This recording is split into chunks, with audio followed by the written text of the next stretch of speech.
Hello, everyone. Welcome back to another episode of Trending in Hollywood. This is a very special episode, but before we tell you why, we're going to introduce Mr. Demetri Panos. Hello, Demetri. Hey, Scott and everybody else. How are you today?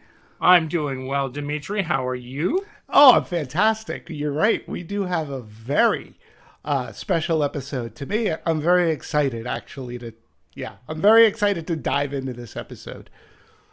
So there's a movie that's opening this weekend.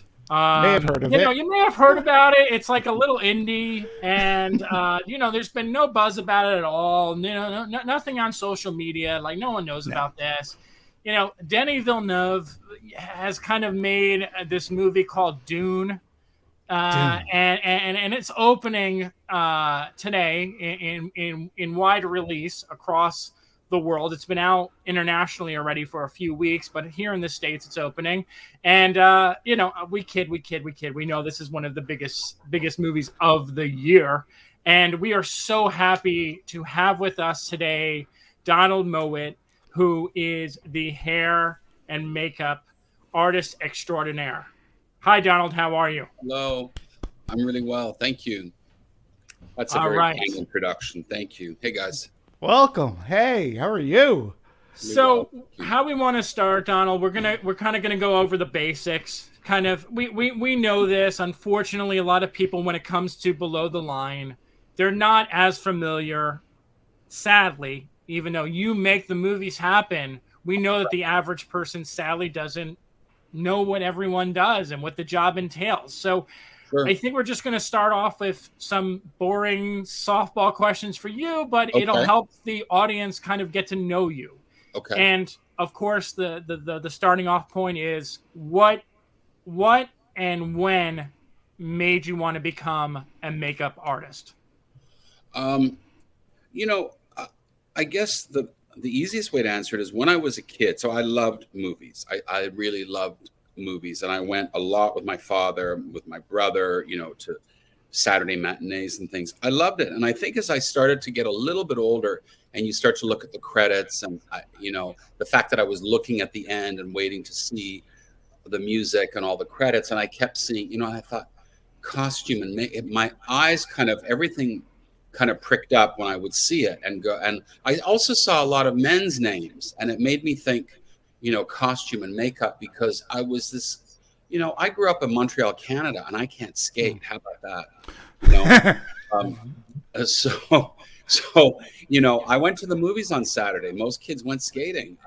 So when I started I started to see films like Barry Lyndon, when I was 12 years old. I mean, it's ridiculous, but I loved it. And I really noticed things like the faces and the clothes. So that's really what piqued my interest and started getting involved in drama stuff at school. And that actually you could make a living. Like there was a real job. No one ever told me. I had no one in my family connected to show business. So that's really how I started being interested and reading Richard Corson's very famous book about stage makeup. And then I really started honing in on those types of films and The Exorcist. And I was maybe 13 when I saw it. I mean, highly inappropriate, I guess. But I knew it was makeup. And of course, then I found out it was Dick Smith. And I started to study and read books and try to meet people. And that's really how it started, as it does with many people. All right, Demetri, go for it. Yeah, well, but you're a multi-hyphenate, like you're hair and makeup. Did you go to any trade training to do both? Or not a hairdresser. No, I'm not a hairdresser at all. I'm a makeup artist. Always have been. Always, but you had the okay.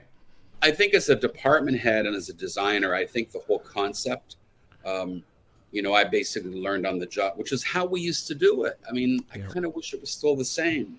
Me too. But it's how we learned. You started in theater and you worked under other people who also learned on the job. Almost no one I knew had any formal training. It was good that I took a lot of classes in college and in fine art and painting and sculpture and things like that. And intro to TV, those courses, intro to TV and film production. They were great. You learn a lot of basics, but they don't really teach you the things you'll learn as a journeyman in what we do.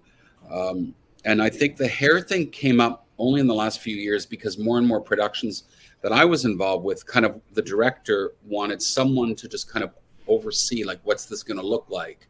So I never professed to be a hair stylist or a hairdresser. And I always bring on a great team of people who do hair or makeup or both, and prosthetics. But I'm a hands-on makeup artist, really. Can you walk us through the process of how you evolved in this industry, how you got to where you are today? Okay. I mean, I love hearing origin stories. I would love to know, like, what the process was when you came out here, all of that. You know, when I first came to LA, so there was an actress called Leslie. Well, she's still around. She directs a lot now. Leslie Hope, who was a good friend of mine. We used to have a part-time job. She directs a lot of television now. She was my BFF, if you will, when we were young kids. And she'd been in a movie already for Paul Almond. I think it was called Ups and Downs. We both had a part-time job. My best friend in high school, Monica Barrowman, her father owned a jazz cafe kind of place, and none of us should have been working there. I mean, it was quite illegal, I guess, serving alcohol. I mean, it was crazy. And we had jobs there, and I met Leslie Hope, and we became the best of friends. And she was cast, I guess John Cassavetes scouted her and brought her out to LA to be in a film called Love Streams. And I remember coming to visit her. I mean, I was such a fish out of water. I had no idea. I was 19 years old, but I knew what I wanted to do. I was doing theater. I was anybody that knew anything, I would call them up. And Leslie helped me a lot, actually. And I went back home and I put my name on lists to be on, like, background makeup. And I eventually started getting work. And the very first film I worked on was with Patrick Dempsey. I worked on the background. It was called Meatballs 3. Oh, yeah. The very first film with Sally Kellerman. And I think the head makeup artist was actually very nice to me, considering I didn't know anything really. I knew about theater and a little TV because I was still in school. But she was very nice to me and patient, which I've tried to instill and keep that, paying it forward, I guess. But on that job, there was an actor. They said, can you look after this particular person on set? And I did. And I think that just is how I got kind of involved. And then I got recommended for another thing. And then I guess a couple of other things happened and people called me back and said, try that guy. And that's how it happens in anything, as you know, word of mouth, and people say he's reliable or he's on time or, he kind of knows what he's doing, sort of. And I got hired on the fly by Stéphane Dupuis, who I just idolize his makeup and prosthetic work. I was their assistant, helping put Jeff Goldblum together on the fly on David Cronenberg's film. I probably nearly got fired 3 or 4 times, in all honesty, for messing up. Oh yeah, I was 21 years old. I mean, yeah. I messed up continuity. I got shouted at on the set by the first AD. Jeff Goldblum didn't know what to make of me. One day I was so nervous on the set, I thought, why am I here by myself? But I was, and Chris Wallace and Stefan and Margaret Becerra, they were busy. They were prepping the faces for each day. It was a new face and head. So they'd be prepping, and I'd be on set spraying them down, and I had to spray them with water and something else. I can't remember. One day I was so nervous, I sprayed them down with a bottle of vinegar. That was the prop mask. I got in so much trouble. They didn't fire me. They kept me. And that was, I think, the start of a career. And I veered away from being in prosthetics because the next job came up and they needed an assistant department head. And everybody was like, well, do you just do prosthetic makeup or do you do like other makeup? And I went, no, I can do it. And so I kind of veered into other projects. And that was the beginning. And you worked on an underrated Carpenter film too, In the Mouth of Madness. Sure. Which again, a horror movie, which I think it makes sense for makeup and horror. And look where you are today. But you worked on The Fly with Cronenberg, In the Mouth of Madness. Again, horror movies rely heavily on that, on what you do. Yeah, I think a lot of films do, but you're right, absolutely. With the, we had some funny. I I think that film was, it was one of my first jobs as a kind of HOD. It was very low budget. Yeah. But it was tough because you have to stand on your own when you go to dailies. Back then, I mean, Right. you go to dailies, and the DP and producer and John Carpenter was rough too. And I think you stand in the firing line and have to assume all responsibility, which I always remind people who work with me, like, you think you have it tough. Well, wait till the end of the day when I have to go and kind of defend everybody. Yeah. It was a real kind of a learning curve of maturity for me to work on the John Carpenter movie, because they knew how to make their movies. I mean, they were really specific, and he had a particular eye. So, and he actually was really into just the way the leading actors looked in terms of like beauty makeup or corrective makeup. He looked for it. So you had to be on very detail oriented. Yeah. That's fantastic. Kind of before we jump into Dune, something that I'm very curious to know, and Dimitri and I kind of both had this question, so I kind of combined it into two. Out of the films that you have worked on over the past 36 years, the role, how has it evolved as technology has evolved? Wow, that's such a great question. Well, it's evolved. It's almost unrecognizable as a craft now for what we do. When I meet students, and I like to work with a lot of newcomers and kind of up and coming, I do remind people, I don't know if I could survive today starting out. I don't know if I had the capability, because it's really evolved. One, everyone knows what it is. They know what makeup is, prosthetics, digital, CGI. Everyone's an expert. I think when I started, the departments were much smaller. I mean, makeup has evolved, and I'll get in trouble for saying this, but I do think that in many respects, makeup has evolved way more, far more than many other crafts in the film industry. I mean, obviously cinematography and highly technical things, the DI and visual effects, but makeup as well, because the departments have grown. The expectation of the makeup is, I mean, now people expect it to be undetectable, traceless, perfect. And the marriage of visual effects and CGI and digital. So I'm very fortunate. I learned how to work in the days of 35 millimeter and with great cinematographers and designers, and was able to adapt and working with some very good people. But I think it has changed. And also it's a lot more paperwork and photograph taking and note taking, and then policies of studios. When you're on a big film, you almost need to have a secretary or a PA just to document everything, because we used to just do Polaroid 600 shots and write down scene 10, bloody nose, end of story. And now they want to know your process, and you think, why am I, so it's a huge thing. Yeah, if I could, and again, Scott's correct. We had a conversation about this, and I wanted to, I want to go right into Dune if we can.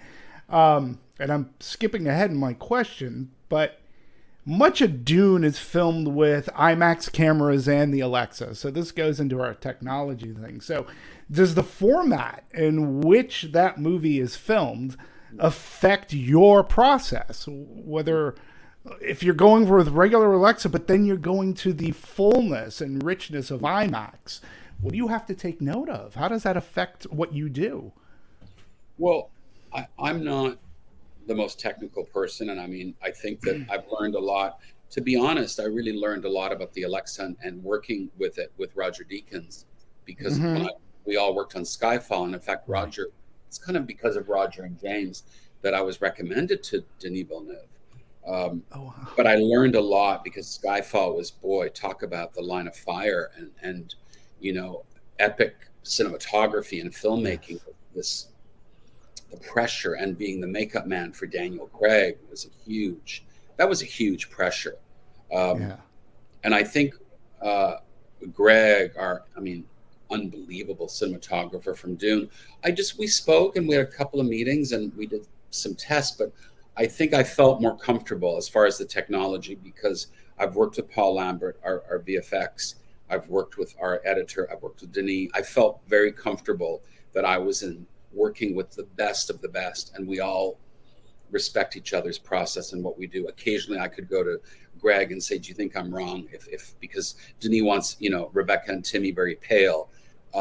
Is this going to work? And then he did some very interesting things to keep them from getting very dark circles under their eyes in the desert.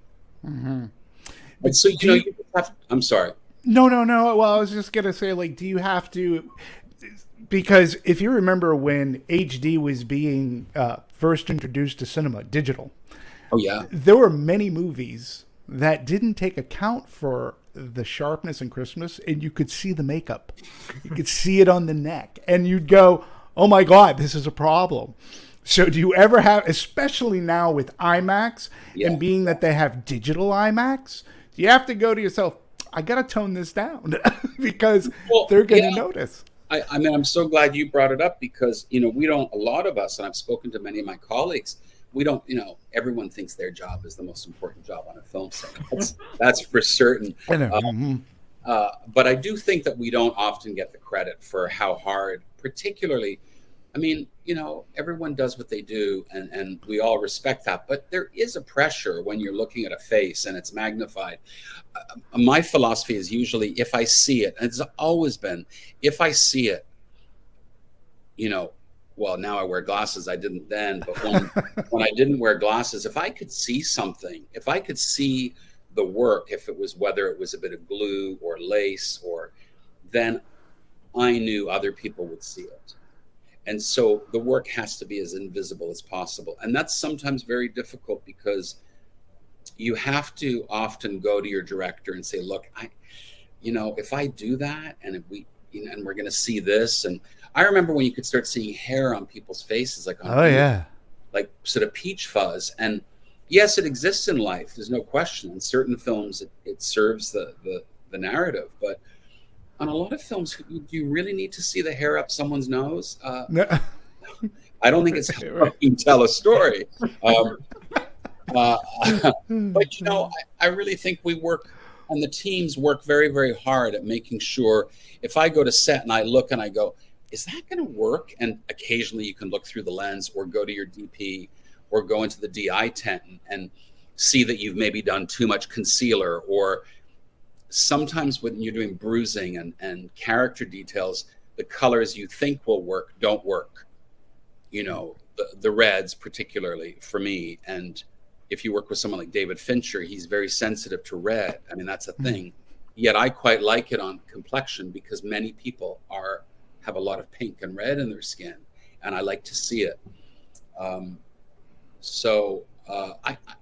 think that there's a lot that goes into it, and people work very hard, and often people don't realize they're working very hard at watching that, but no one else but that person knows what they're looking at. Right. So I'm very curious because you have worked with so many icons, whether it's filmmakers or actors, but I'm gonna stick to Dune. What makes Denny such a great collaborator? Well, he's just. I mean, it's. There's too much to say about him, but I would say, okay, my first job with Denis, he was so unbelievably kind. We had a conversation on the phone. They were looking for I guess somebody maybe dropped out of Prisoners, or they were going to try to hire local to Atlanta. They were prepping, and I think the film got more complicated. There were so many big, actors in it, and that's when Roger and his wife James said, we just worked with Donald on Skyfall, and then I knew one of the producers said, I know him, and then somebody called me, and I remember talking to Denis. And he was so wonderfully welcoming. And we talked about some ideas. And he said, I really don't like to see makeup. I want people to be authentic. And I thought, well, this is the man of my dreams. And, and I know how Roger likes things to look as well. So when I turned up in Atlanta, of course I was nervous, as you are when you work with somebody for the first time.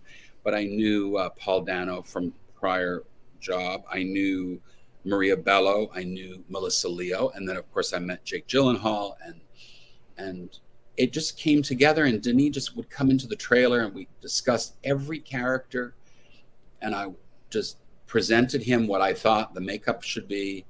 And we did the test for Paul Dano, which was terrifying because he really challenges you. But what I like most about Denis is he does challenge you to be better and to try something and show him different things. And he shows you, he'll send you pictures and photographs and references, and you hit him back with something, and then you borrow an element of something. But he really respects what we do, and he has an eye for it. He'll notice whether or not you've added a little red to the cheek, or the sweat's not, maybe it's too little, maybe it's too much. And he really respects what we do, and he respects everyone on the set, even on very difficult sets or harder days. So I think that he's very loyal, but I felt like you matter, and he really appreciates what you do for the project and for the storytelling. So talking about Dune to me is just this visually epic spectacle. It's huge. Everything it's so beautiful on screen.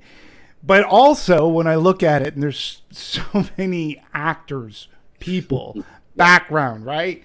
How long does it take you to prep for Dune Part 1?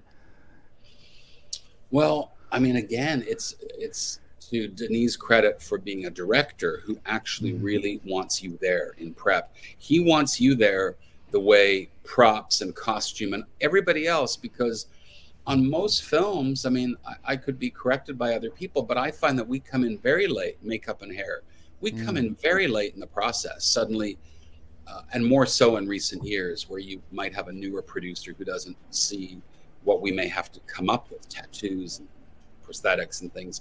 But a lot of, Denis always wants you there early in the conversations that happen. And that certainly was on Blade Runner. So I think with Dune, I went out early. I remember saying to him, well, I think you're going to want me there a little before. And we started so that we could do Photoshop, do lots of reference checks, show him examples of different makeup looks for every single actor, day players, and background. From Atreides, Harkonnen, and Sardaukar, I prepared a file with each different looks, and then I'd go and we do show and tell. So I had significant prep, and then the Baron, of course, which took us. I mean, to be fair, it was really, they were incredible, legendary, and Denis to give us the 16, 17 weeks prep. Oh, wow, that's crazy. Wow. Yeah, but it wouldn't have worked. It would not have worked as a practical makeup if I didn't have my team and getting Luve Larsson and Eva Bombar and that whole group in Sweden because Denis and I spoke about it the very first time we were in Santa Monica. We had lunch, and it was an experiment. It was still not for sure we were going to do this. He wanted me to talk about what we could, and I thought, well, this is what's off my head. I think we could try. Let's see. And if we have enough time, and luckily the Baron didn't come into the very last month or so of shooting, that we had, all this prep time, but we did, because it would be a lot of show and tell. We needed a practical makeup test. We needed lots of drawings, lots of pictures, because the first couple, I mean, it started off, honestly, it started off the Marlon Brando, we talk about it a lot, Apocalypse Now, but also Island of Dr. Moreau was more in my head. Yep. And Denis loved it. He loved the idea. When I said, it's bigger, there's something. And so we started on that. And you're talking, if I may just interrupt for a second, Sure. You're talking the Island of Dr. Moreau with Michael York? Like we're going, or which one? Johnny Depp. Johnny Depp. Okay. Yeah, Johnny Depp. All right. And it was the something about the garishness and the weirdness of that pale, because that sort of got us started on Harkonnen, and then you have to piece together, and it does kind of come together. Where I was thinking about the Harkonnen and Dave Bautista, and it was, I mean, to be honest, it's overwhelming. You kind of go, oh my God. And Denis gets going, and then you have all these emails, and then costume and Patrice, the production designer, everybody starts sending things, and it's sort of overwhelming. And I guess I had to then think of an effects studio who could build it. We'd be in Budapest. But I had this kind of really strange thing happen where I thought, I know what it is. Because fat is usually funny in movies, and we don't want that. And we're not fat shaming. I got to be we're aware of that. Fat has been funny. Little Britain, Mike Myers, Fat Bastard. We're not doing that. That was different. This is a powerful, vicious, really a character with lots of layers. He can't be funny. So the fat has to be powerful. And Denis responded to that. And that's where we started going from there. And but it did start, in all fairness, as being kind of gorilla-like and having a neck and maybe building a stomach and a torso with a heavier jowls. And we liked it, but then suddenly it turned into that suit. And I just thought, I can't believe we're doing this. And Luve and Ava were like, I don't know, but we did. And it was kind of incredible. But wow. I have to tell you, I mean, a lot of companies would say, this is no. Yeah. This is too much money. It's going to take too long. It's too risky. And that's a lot of pressure. I will say it kept us all up at night. Huh. I saw one of the first images of the sculpt, and he's a great sculptor. I mean, Louvet's like a Dick Smith. I mean, when I saw some of the sculpt, and we brought in some friends, and at one point there was 5, 6, maybe 7 people sculpting, I went, this is really impressive. And Denis saw a weekly report I would present, and I could see his face light up, and then it all came together. David Desmalchin and the other looks, you kind of base around that. So it was pale and hairless, and the alopecia feel and no eyebrows.